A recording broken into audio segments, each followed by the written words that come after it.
What's up guys. ये मेरे channel की सबसे पहली वीडियो है और आज मैं आपके लिए लेकर आया हूँ इंटरनेट के सबसे बड़े और मशहूर हॉरर कम्युनिटी रेडिट से R slash let not meet ये टॉपिक से तीन ऐसी सच्ची कहानियाँ जो दुनिया के अलग अलग कोनों में से रहने वाले लोगों ने खुद शेयर की हैं। एक ऑस्ट्रेलिया के सुनसान हाईवे से है तो दूसरी टोक्यो के एक अजीब एलिवेटर से। तो अपने हेडफोन्स लगा लीजिए, अपने कमरे की लाइट्स ऑफ कर दीजिए क्योंकि आज का सफ़र बहुत डार्क होने वाला है। तो चले शुरू करते हैं पहले गाने से। द घोस्ट ट्रक, ऑस्ट्रेलिया के सुनसान रास्ते। हाय रेडिट। मैं ऑस्ट्रेलिया के एक बहुत ही छोटे से टाउन में रहता हूँ। हमारे यहाँ दो टाउन्स के बीच सैकड़ों किलोमीटर तक सिर्फ खाली जमीन और सन्नाटा होता है, जिसे हम आउट ब्लैक कहते हैं। ये बात एक साल पुरानी है।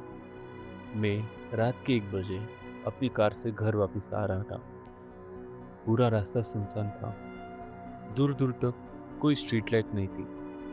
अचानक मेरे पीछे एक बहुत बड़ी व्हील वाली ब्लैक पिकअप ट्रक आई।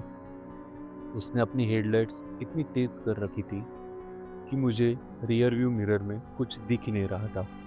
मैंने अपनी कार साइड की ताकि वो आगे निकल जाए, पर वो आगे नहीं गया।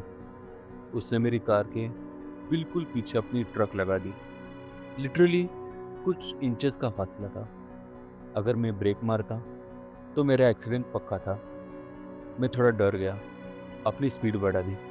उसने भी अपनी स्पीड बढ़ा दी। अचानक उसने मेरी कार को पीछे से हल्के से हिट किया। बैम! मेरी कार अनबैलेंस हो गई, पर मैंने कंट्रोल रखा। यहाँ कोई फोन नेटवर्क भी नहीं था।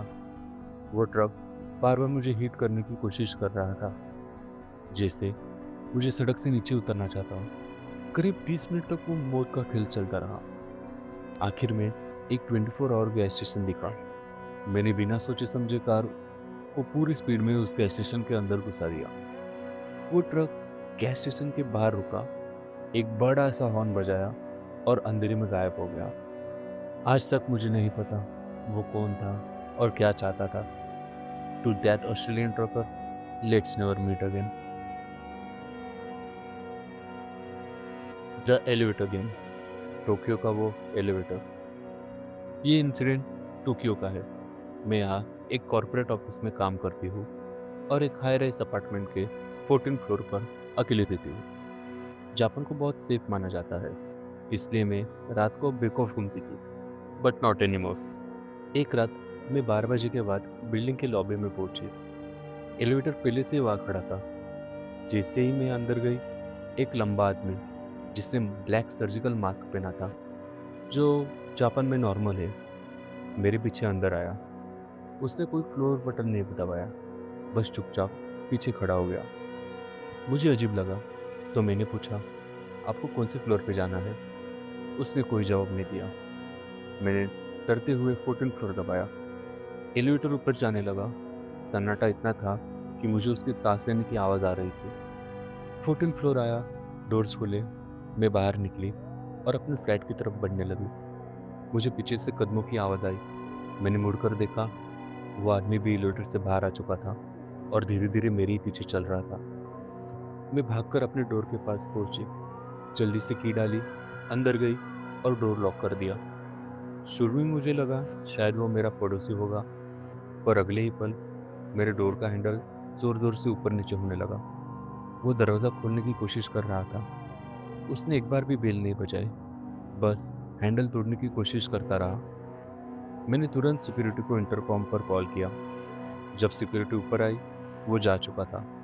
सीसीटीवी में दिखा कि वो इस बिल्डिंग का रेजिडेंट था ही नहीं। वो बस रास्ते से मेरा पीछा करते हुए यहाँ आया था। To that Tokyo shocker, let's never meet again. The uninvited guest, Sweden का वो आइसोलेटेड केबिन। मैं स्वीडन के एक बहुत ही आइसोलेटेड एरिया में रहता हूँ, जहाँ दूर दूर तक सिर्फ जंगल है। विंटर्स में यहाँ दोपहर के 3 बजे ही बिल्कुल काला अंधेरा हो जाता है। एक शाम मैं अपने घर में अकेला था और बाहर हेवी स्नोस्टॉर्म चल रहा था। हवा इतनी तेज थी कि घर की खिड़कियां कांप रही थी। करीब रात के 9 बजे मुझे अपने फ्रंट डोर पर एक जोर की आवाज आई। Third, third. जैसे कोई पूरी ताकत से डोर को पीट रहा हो। यहाँ आसपास कोई नहीं रहता, तो इस टॉम में कोई क्यों आएगा? मैंने डोर के पास जाकर पूछा, कौन है बाहर? कोई आवाज़ नहीं आया, सिर्फ दोबारा आवाज़ आई, थड़। मैंने सोचा शायद कोई स्टॉर्म में फंस गया है और उसे हेल्प चाहिए। मैंने डोर का लैच खोला और दरवाज़ा हल्का सा खोला। बाहर एक आदमी खड़ा था। उसके कपड़े भीगे हुए थे और उसके हाथ में एक बड़ा सा कुल्हाड़ी था, जो लकड़ी काटने के लिए यूज़ होता है। उसकी आंखें बिल्कुल फटी हुई थी, जैसे वो किसी ड्रग के नशे में हो या पागल हो चुका हो। उसने जैसे ही मुझे देखा, उससे कुल्हाड़ी ऊपर उठाई और मेरे ऊपर हमला करने के लिए आगे बढ़ा। मैंने अपनी पूरी जान लगाकर दरवाज़ा बंद किया। उसने बाहर से कुल्हाड़ी दरवाज़ा पर मारी। लकड़ी के कुछ टुकड़े अंदर आकर गिरे। मैंने जल्दी से लॉक लगाया और भागकर ऊपर वाले फ्लोर पर चला गया और पुलिस को कॉल किया। घर आइसोलेटेड था, तो पुलिस को आने में 40 मिनट लगे। वो 40 मिनट मेरी ज़िंदगी के सबसे लंबे मिनट थे। मुझे नीचे से दरवाजे पर कुल्हाड़ी मारने की आवाज़ आती रही। जब पुलिस आई, तो वो आदमी जंगल में भाग चुका था। उन्होंने बताया कि वो पास के एक मेंटल असाइलम से भागा हुआ क्रिमिनल था। अगर उस रात मेरा डोर थोड़ा सा भी कमज़ोर होता, तो मैं नहीं बचता। तो दोस्तों, ये थी रेडिट की r/लेट्स नॉट मीट के 3 रियल लाइफ स्टोरीज। ऑस्ट्रेलिया का वो क्रीपी ट्रक ड्राइवर, टोक्यो का एलिवेटर स्टॉकर, या स्वीडन का वो एक्समैन। अगर आपके पास भी कोई ऐसी सच्ची रेडिट स्टाइल हॉरर स्टोरी है, तो उसे नीचे कमेंट में सेक्शन में ज़रूर शेयर करें। मैं उसके ऊपर वीडियो भी बनाऊंगा। वीडियो पसंद आई हो तो लाइक और सब्सक्राइब ज़रूर करना। मिलते हैं अगली वीडियो में एक नए नाइटमेयर के साथ। तब तक के लिए बाय बाय।